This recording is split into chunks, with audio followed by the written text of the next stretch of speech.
probably about a couple years ago. I was in Cuba, and when you get too turned on the resort, and like the guys drive you on the golf cart. Yes, yes, they do. So I'm in Cuba, so I'm in the back of the golf cart. What's your name, my friend? And I said, oh, my name is Femi. And then he goes, oh, he's like, you're Yoruba. And then, your soberness kicks out. You're like, what? The man didn't even say, I was African, Nigerian, he knew Yoruba, my tribe. That's crazy.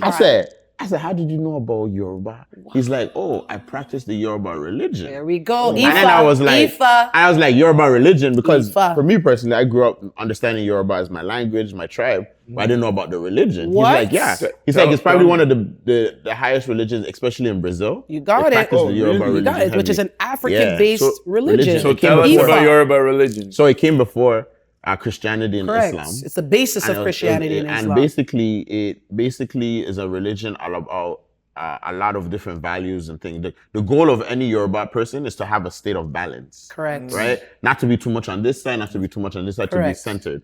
So like, for example, when they had conflicts, the way that they used to deal with it through the Yoruba religion times is they'll go to an elder who had experience in that matter, and they'll sit down and they'll talk about the matter.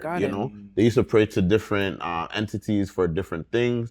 But it was, when I kind of think about it now, it's like it was a starting of meditation. It was a starting of belief. Like that's why my mom was always like, I used to be like, I remember one time I was young, and I'm like, yo, I'm gonna kill this guy. And she's like, don't ever use that word, because they believe like the things that you say is gonna come out. Manifest. Absolutely. So it kind of like, it's really big on that. And when it talks about the chakras, Yoruba religion is always like, we're always using our third eye. That's right. You understand? So we're tuning in. Wow. That's why I noticed, even me doing this like industry stuff, like I find like my discernment is really, really strong, right? And I think it comes from kind of like that lineage of, Yoruba peoples. Like we, when it comes to slavery and stuff, we don't relate. Like I remember the first time I went to Nigeria, my mom's like, I'm bringing you to the palace. I said, what palace?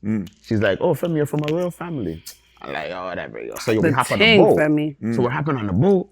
And then I'm like, yo, mom, like, yo, no life jacket? Because the boat looked like one of those wooden ones that a man just kind of thing. And my mom looked me in my eye and she's like, Femi, our ancestors have been on this water for years. Our bloodline could never, ever die here. And she said it with such conviction. So I was like, yo, shoot, let me just write it out, So we get to the palace, and then I see like pictures of like my great-grandfathers on like with the royal regalia. And then I see my mom's maiden name like engraved in gold on a chair. I was like, damn, it was different. So when that happened, I came back very different. That's when Baba Femi was born.